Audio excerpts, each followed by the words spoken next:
Hello, hello, hello. Welcome to Kel Revs, the chest of the best, the adventurer's best friend, where you can get everything you want for just your top half off. And tonight, we are talking shop. I'm sorry again, of course, for the missed episode last week. I was on holiday. Tonight, we are talking about episode 13 and episode 14 of the Magnus Protocol.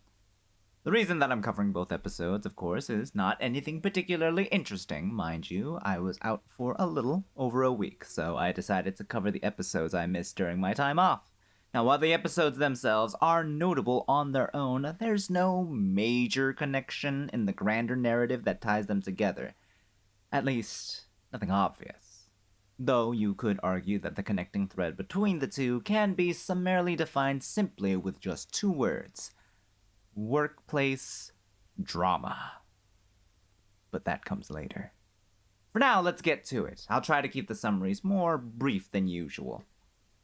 Starting off with episode 13, Futures.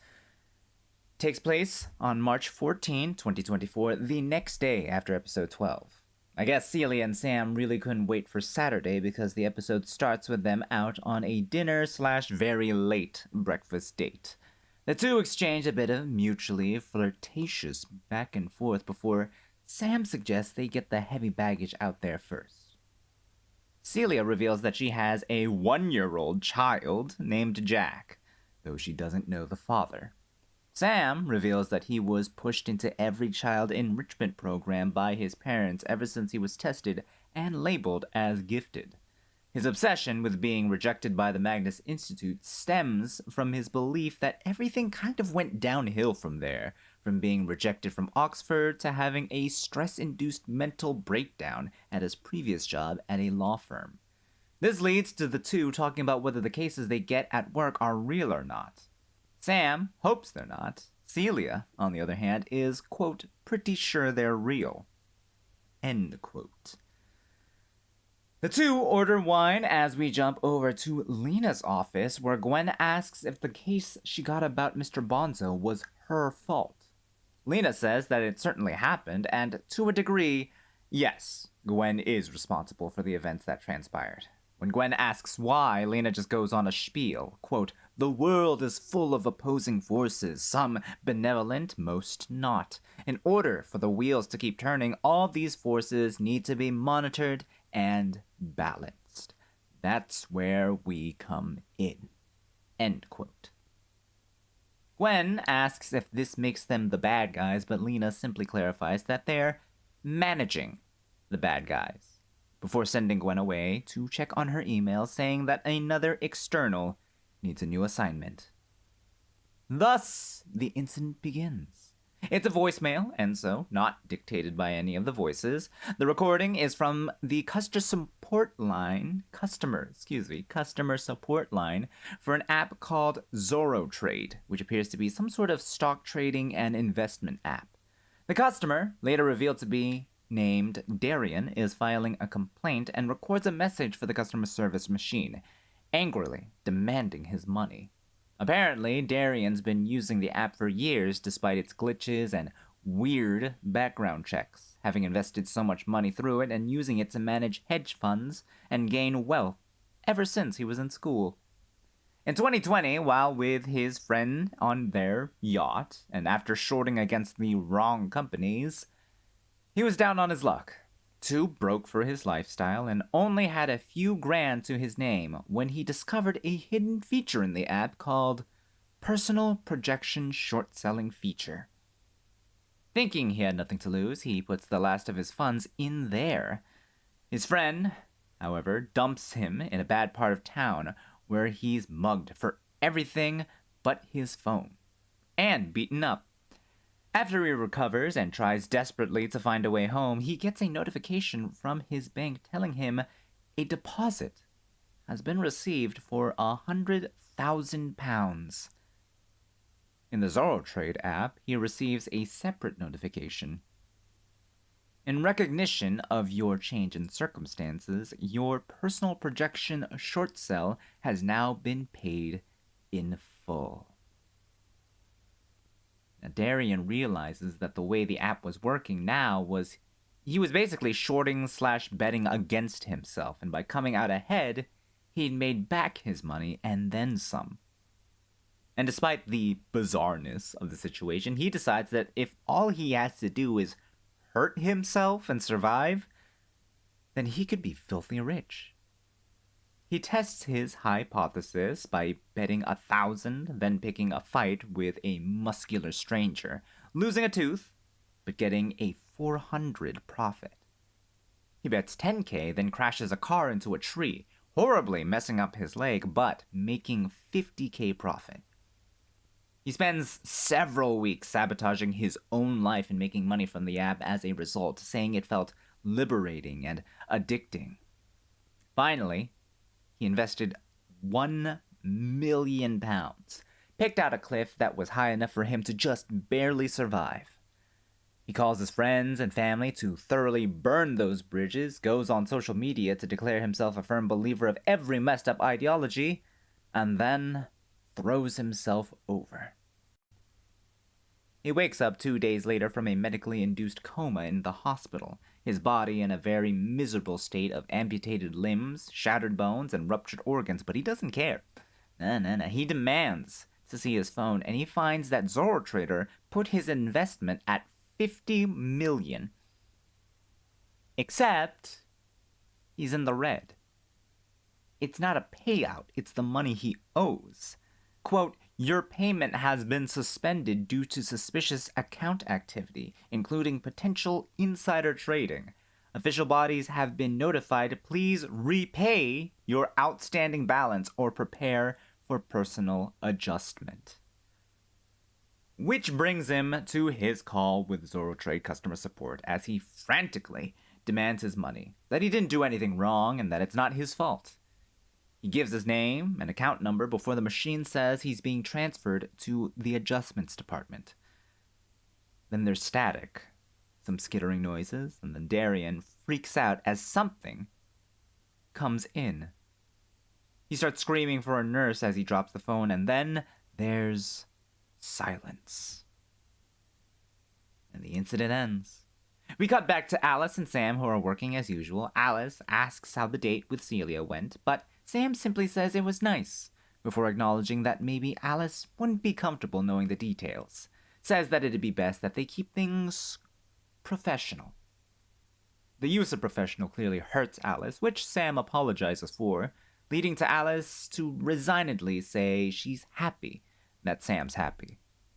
Though a glitch in the audio verifies that that's not true. Sam reveals that he and Celia were discussing work and whether or not the cases are real, at which point Alice becomes very adamant that it doesn't matter, that they should just take the paycheck and keep things professional. And the episode ends.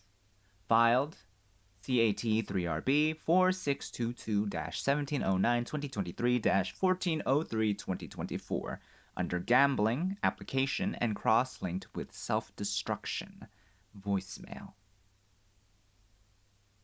Regarding the incident itself, it wasn't too hard to follow, but I'm not an accountant or banker or investor. I'm not as knowledgeable of stocks and investing as I would like to be, but despite that, this one kinda cut differently just by virtue or vice of the topic of financial woes. In my case, I bet on the exchange rate of yen to dollars being better by the time my work contract ends, but wow, was I wrong. But that's not important. Instead, let's break down what happened as much as we can. First off, Celia. Well, now we know who Jack is, at least. We didn't have to wait long, but something feels off about how Celia presents it compared to when she first mentioned him when waking up in the middle of nowhere.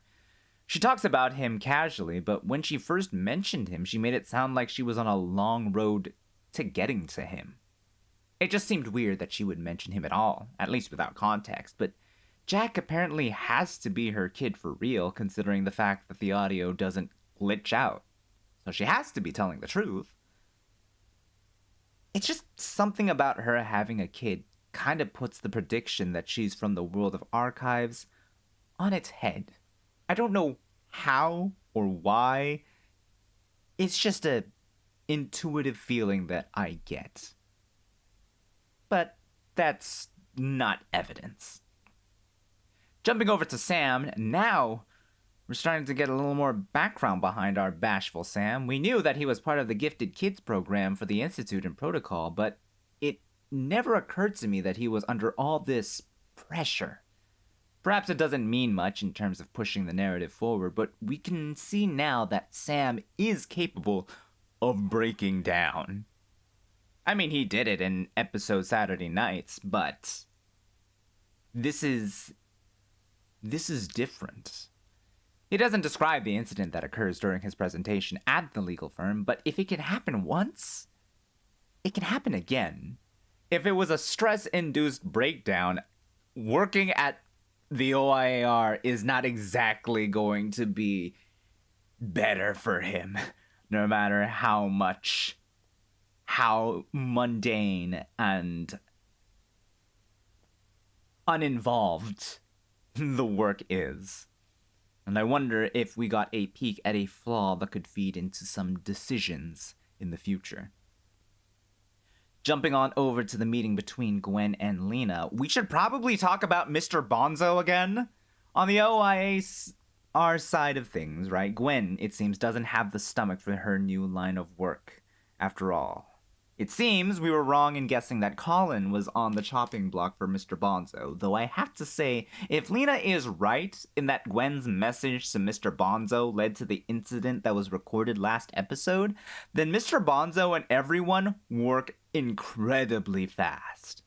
Lena says that it's Gwen's fault, and the timeline matches with what we got, but that means that Mr. Bonzo got the letter, found the target, followed him to his bachelor party, and murdered him all over the course of a single night. Meaning that the survivor of that massacre was hospitalized and discharged, saw her lawyer most likely, and filed for an insurance claim for workplace accident, and was soundly rejected all over the course of just 2 days? Plus the police investigation of the disappearing bodies, which is insane because all those individual processes are not so quickly started and dealt with.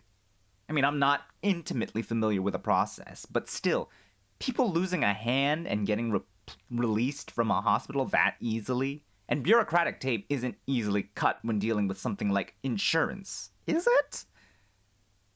I mentioned this whole, timeline being my concern last time, regarding the timeline, and maybe it would just be easier to wave it off as the writer's not paying attention to their own timeline.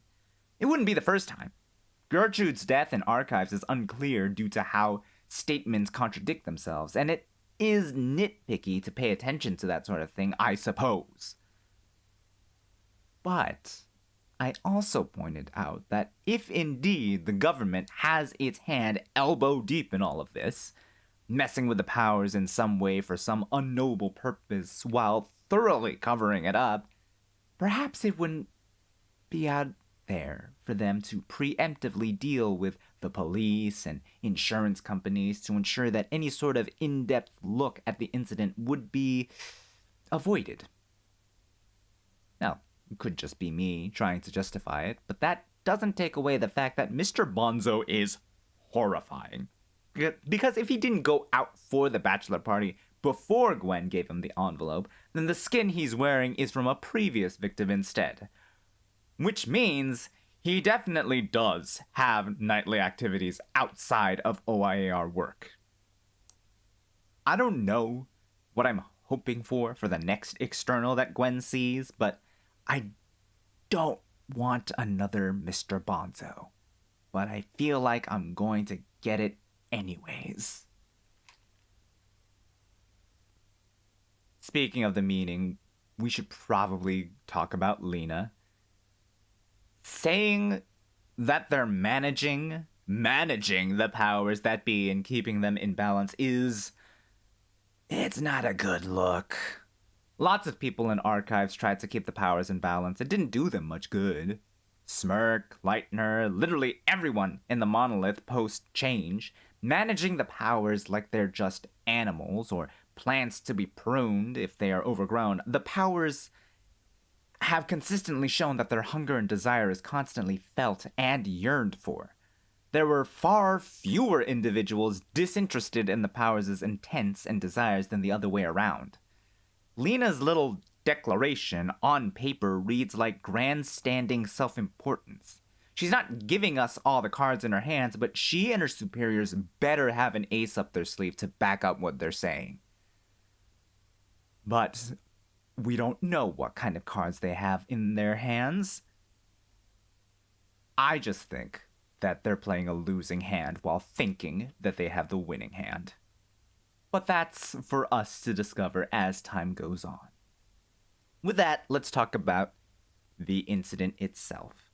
The entirety of it involves one man's constantly fluctuating finances. Darian engages in shorting the stock market, which, for simplicity's sake, essentially boils down to betting on the value of stock going down. Again, I'm not an expert, but after a cursory glance at how it works, basically, Darian would receive money with the stock. He would wait for the value to decline and then sell it back at the new lower value and bank the remaining money he got at it originally. It's very risky, and that risk is explored a little with this. Now, this fear of financial ruin feeds, I suppose, into the desolation, with perhaps the web as well, considering how the market is ultimately out of any one individual's hands. The end is also present, because the end always claims its due. But that said, once again, that theme of fear isn't really present. There's no real theme of fear and horror yet again, at least not till the end. Archive themes are there, sure, but instead it's once again the theme of obsession. Darian is obsessed with wealth, with appearing wealthy and looking good. And Zoro Trade feeds on that obsession and feeds into it. Darian was so obsessed with wealth that he ruined his life as much as possible for increasingly bigger payouts. Literally, betting against himself and putting himself down, it was an actual addiction for him, leaving him literally a broken man by the end. Fear doesn't play as prominent a role until the end, when something comes to collect him, to collect what's owed. So, yeah, perhaps we can see a little bit more of the fears themselves there. Perhaps Zoro Trade itself is a tool of an entity of some sort, or some avatar out there has developed it to serve their purpose. But if we laser in on this obsession, then we see that another pattern seems to emerge. Or maybe the same pattern. Episode 2. An artist with body dysmorphia wanting to be interesting, to look interesting and perfect. Episode 3. A doctor, a very prestigious image of success, whose marriage was undone by unfaithfulness. 4. A noble child born out of wedlock wanting to rise above his lowly birth. 10. A washed-up celebrity coping with his life's work's image having become twisted into something else. This episode, with a man born to impoverished parents and surrounded with the snobbishly well-off. And then there's also Sam, who's been down on his luck with work and education and doesn't want his parents to know that he lost his previous job. A good chunk of characters and victims thus far are in a particular mindset, possessing a desire, obsession, for success. I mean, everyone wants success in their endeavors, but for everyone here, this seems intentional. These obsessions seem to come from a place of inadequacy. Just as archives, avatars / victims had commonalities that drew them to particular entities, is it possible that the aspect of the behavior of the entities is at play here? I think so. To me, this feels like evidence to strongly suggest the presence of a new or just different entity that centers around obsession. But in this regard, one specifically tied to personal standing, performance, or self-worth. I want to wait a little longer before fully committing to outright naming the system of obsession-based entities, but I want to throw out this maybe crazy idea as a playful dash of food for thought. If individuals can exist in different forms across the multiverse, such as Jerry Key that is happy instead of dour, or a Gertrude Robinson who's surly instead of cold-blooded, does that mean the entities can exist elsewhere where they're not quite the same? I admit, that might not go anywhere. It might not go anywhere, but until it's disproved, it'll be living in my head rent-free.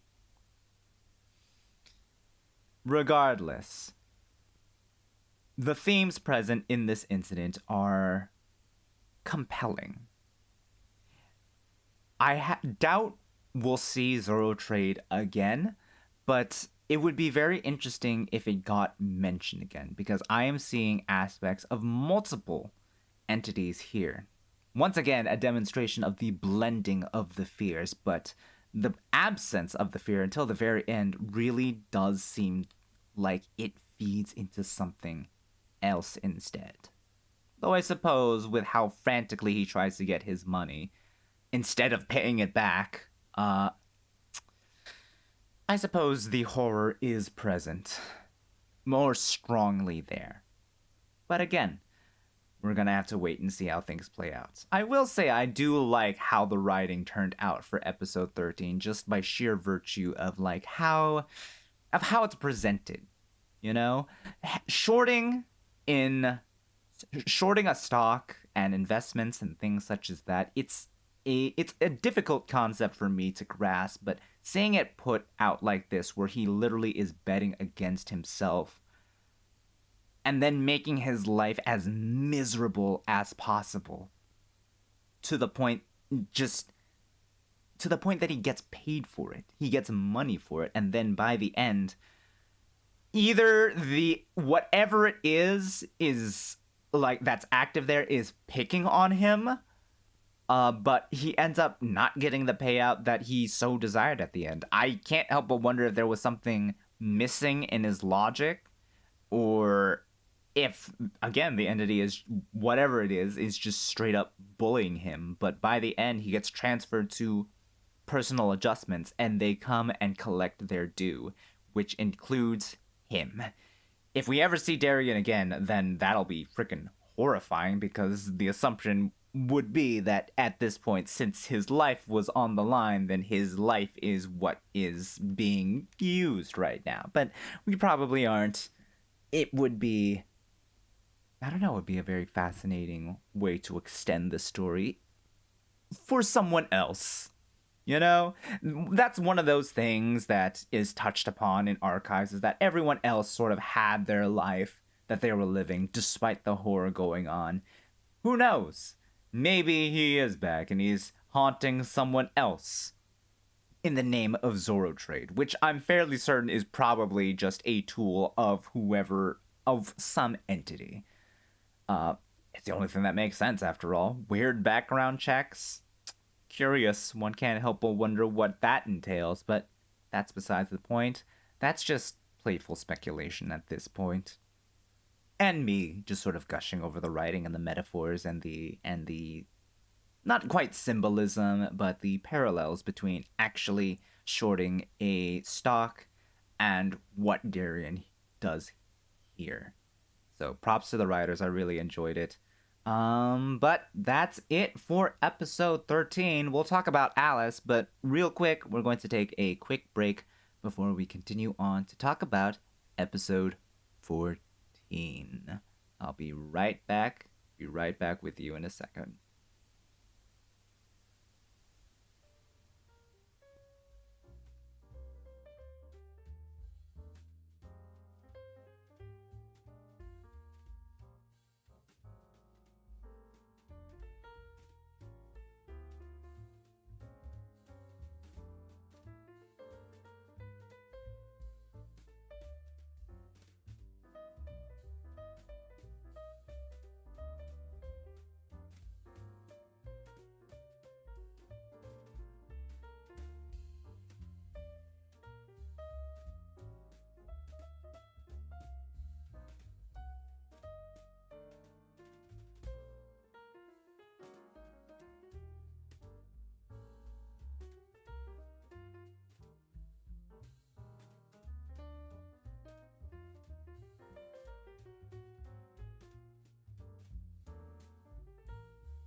And welcome back to the Talking Shop. Picking up where we left off, let's jump into episode 14, Pet Project.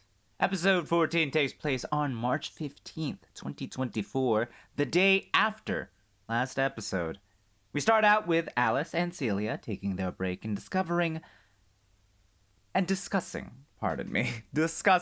Celia's date with Sam. While it starts out lighthearted at first, Celia decisively broaches the subject of Alice and Sam's history, stating that she's not keen on being tangled in workplace drama if it turns out that Alice is not okay with the pairing. Alice, however, insists that is not the case, sarcastically saying that she wishes that she had Celia to herself rather than Sam, before briskly striding back to work with Celia awkwardly trailing behind. Meanwhile, Sam is working when Lena asks where Gwen is. Not knowing, Sam simply says he'll let Gwen know that Lena was looking for her when he sees her. And then our incident begins. It's dictated by Chester/John, having been reported on August 1st, 1995. It takes the form of a pest control report by one Alyssa Beck of Elima Pest, detailing the assessment and treatment of Resounding Reptile Emporium in Harshall, Newcastle under Lyme, by a client named Anthony Walker. Alarmingly, the introduction of the report states that Alyssa Beck is missing. The report has Beck arriving at the property after the client reported spotting a rat in the break room and was noted for having red patches around the neck from scratching. An initial assessment of the location reveals potentially low internal air quality, coupled with the heat and humidity of the season, in addition to backing into a marshy nature reserve, which might have contributed mosquitoes to exacerbate the state of the client.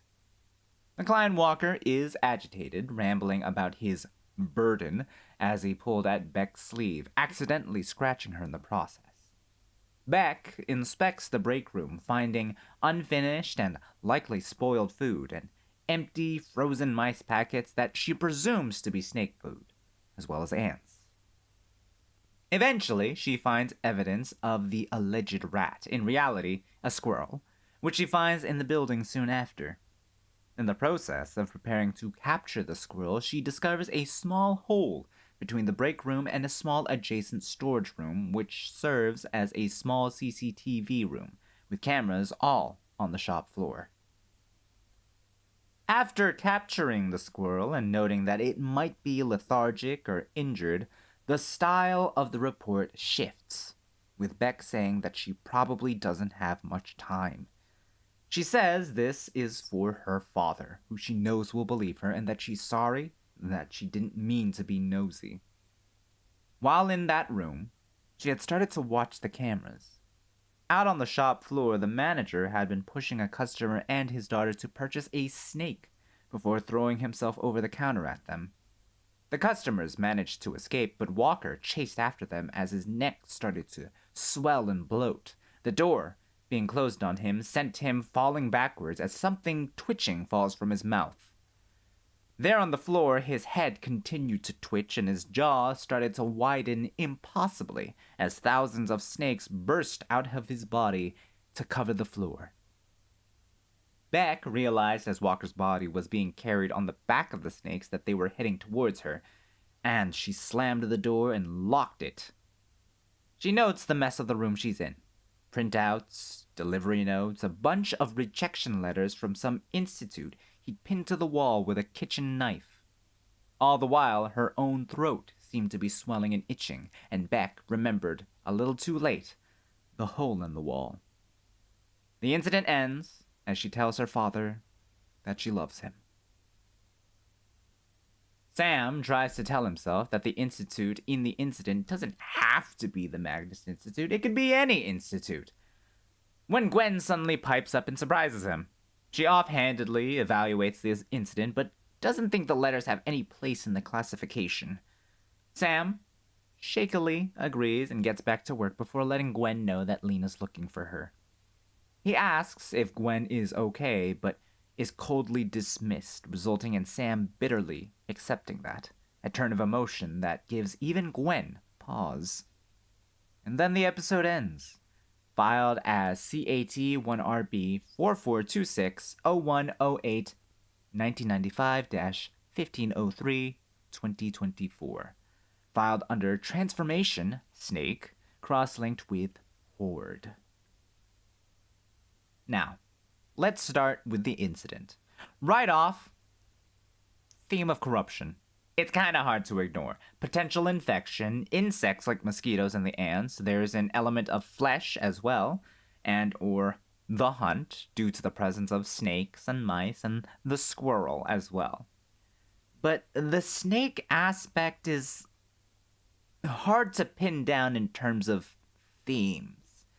Definitely not quite corruption unless you want to talk about venom and things of that nature.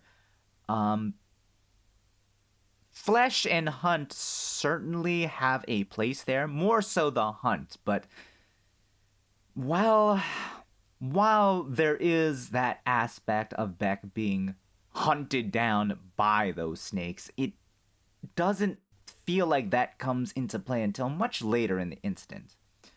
Now, trying to look at the individual elements present and directly related to the snakes doesn't make the evaluation particularly easy.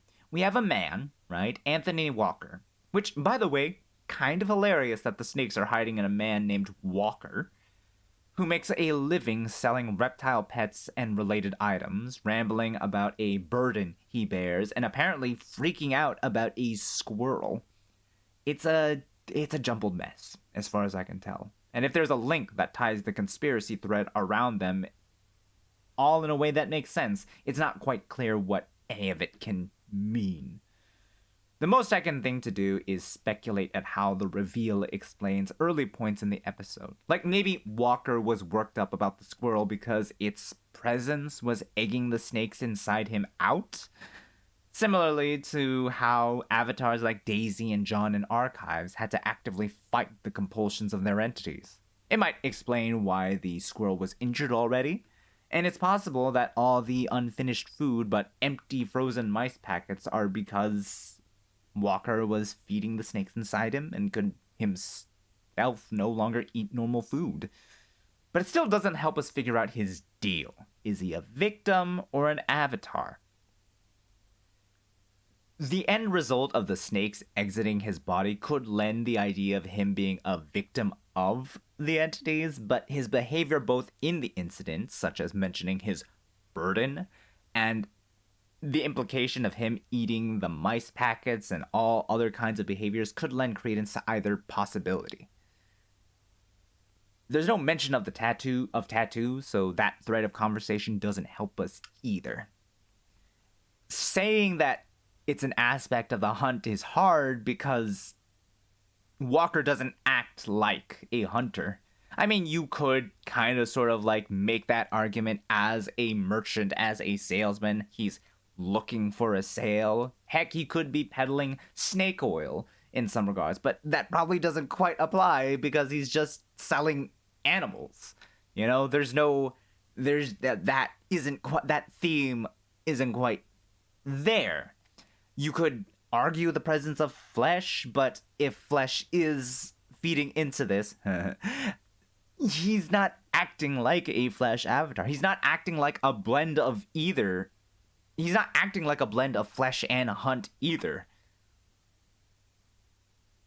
It's just not there. And I know I promised that we would try to limit our evaluation of these incidents as aspects of the original entities, but it helps us contextualize it a little more and try to like figure out what, because they are obviously here and they're obviously blending, but we don't see to what extent and how. And here it's just so hard to pick apart what exactly could be present here.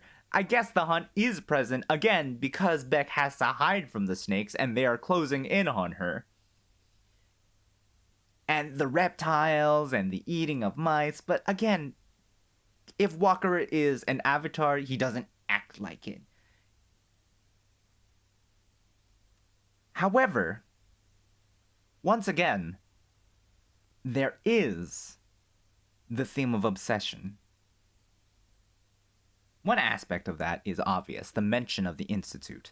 Sam could be right that it's just some other institute, but come on, the odds of that are snake slim. It seems that Walker, or someone related to him in his shop, also was rejected from the Magnus Institute. Multiple times, in fact. Walker, it seems, was obsessed with the Institute for a long time, and simply hasn't given up on getting into whatever program or department he's applying for. In a small way, that at least gives a little more symbolism to the snake theme. I did a quick check of snake idioms and symbolism and found this little gem. To have a snake's appetite. It's not one that I've heard often growing up, but it was quite interesting to find it. The idiom is in reference to having an insatiable desire or hunger.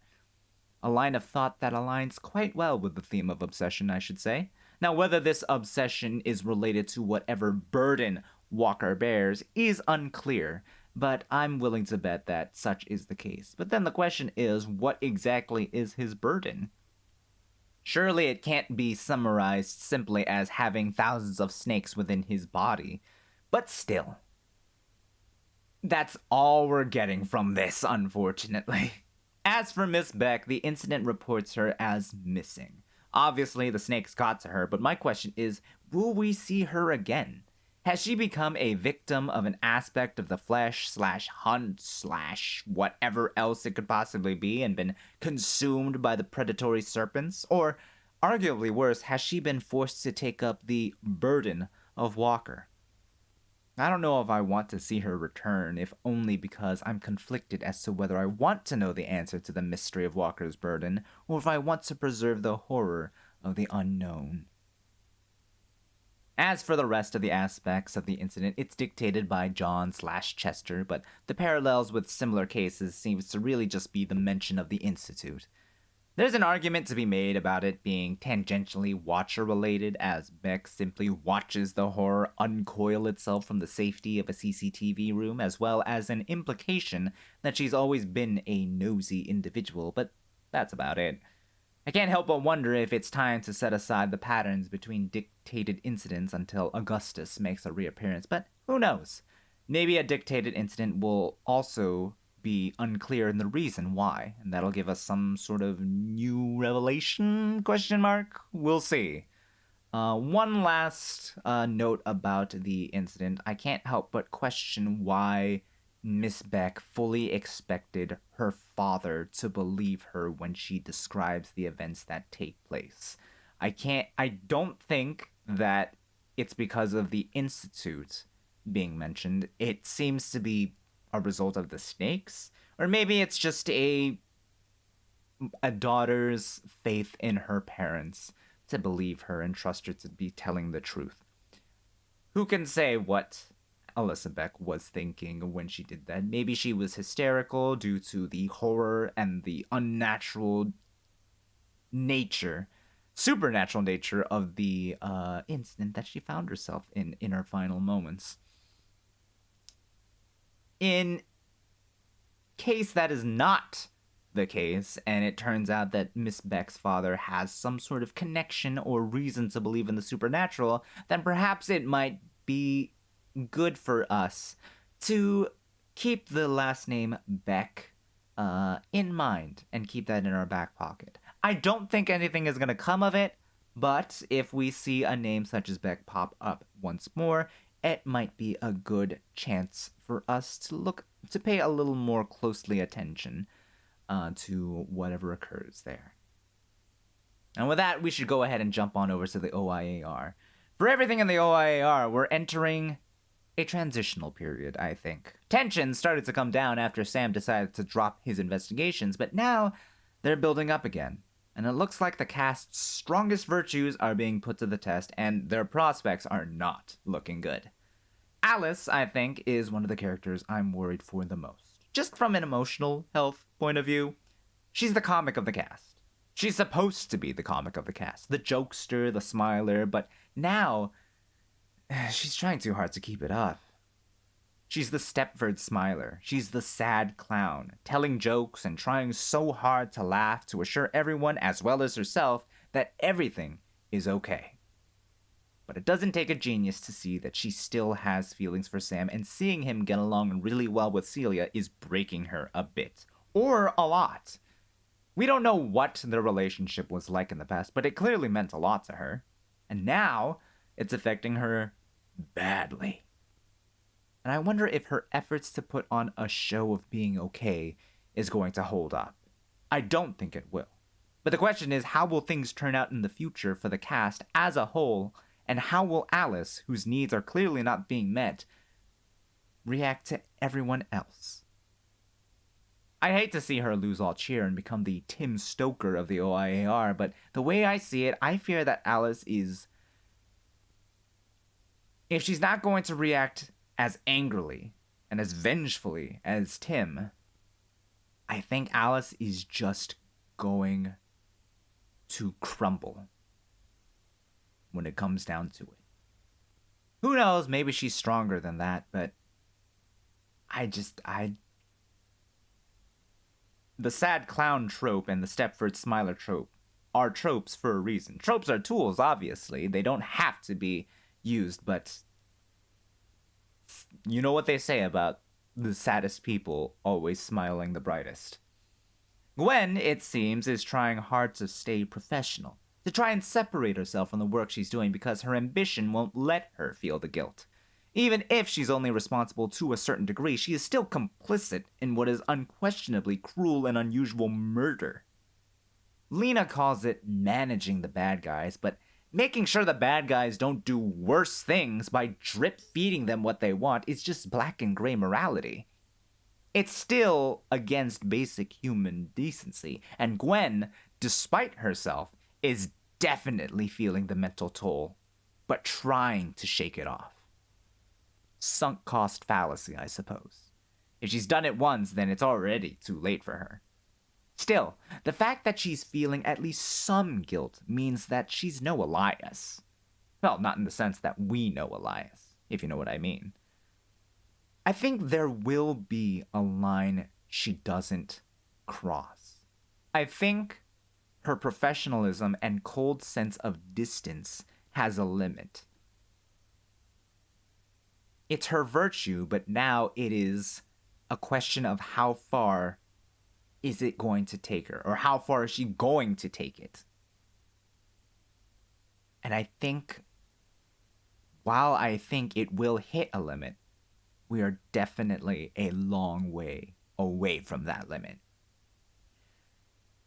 As for Sam, Sam, I've realized, is a ticking time bomb.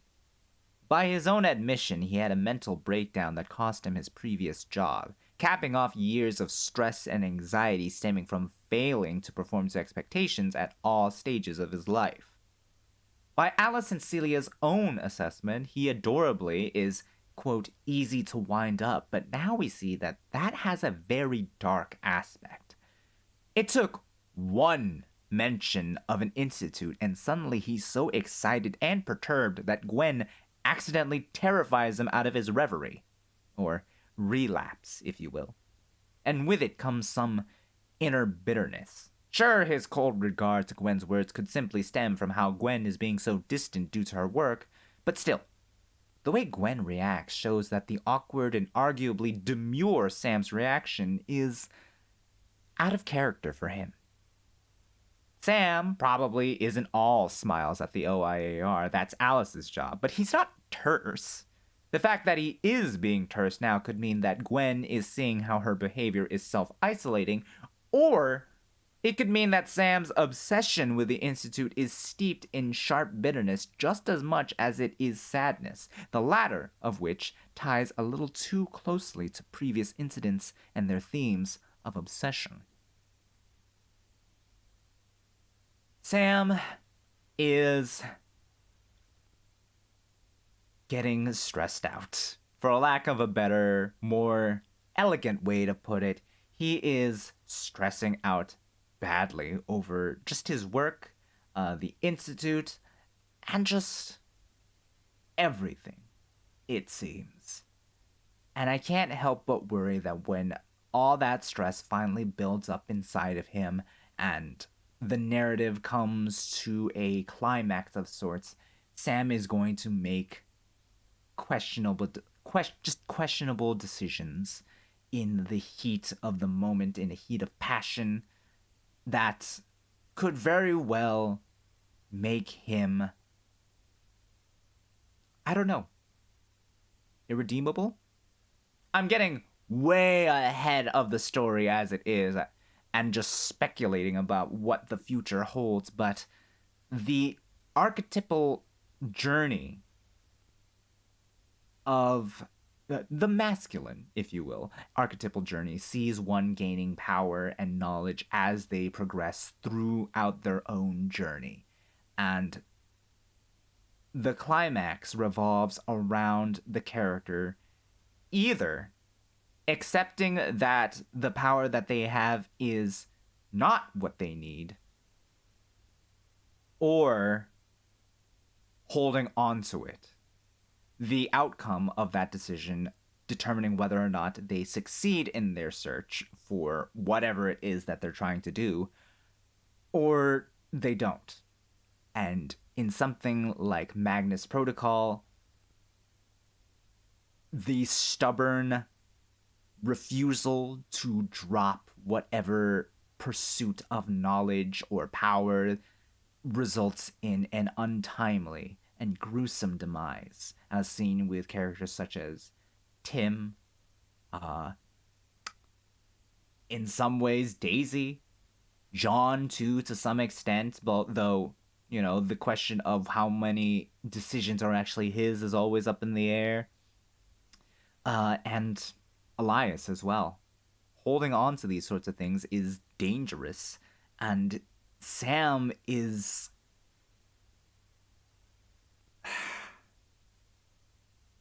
I'm worried for Sam.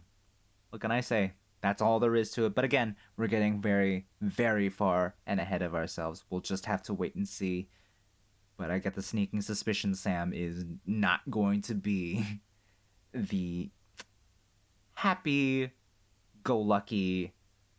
adorkable dork that he started out when this series began. As for the others, Lena's still keeping her secrets. Colin is either doing a great job of avoiding the spy, or he's doing nothing interesting enough to be spied on for. And Celia, ironically it seems, is the most well-adjusted emotionally so far. Sure, she's got her mysteries, she's got her hang-ups, and she's got something going on that we still don't know.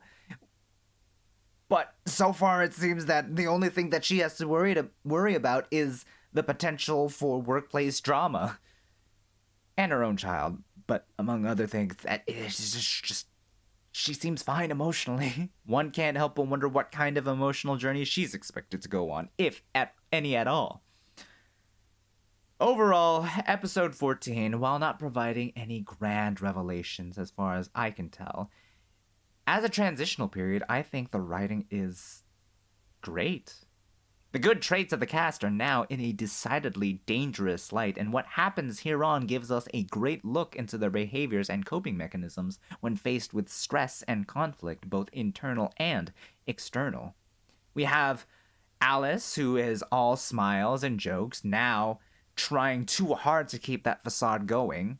We have Gwen, trying to maintain professionalism and distance from the work itself and maintain a stony front, but she's doing work that isn't natural, that isn't right, that goes against basic human decency, and it's going to take a toll on her. And meanwhile, we have Sam, who, while his personality traits aren't as, like, in your face, I guess, as Gwen and Alice's,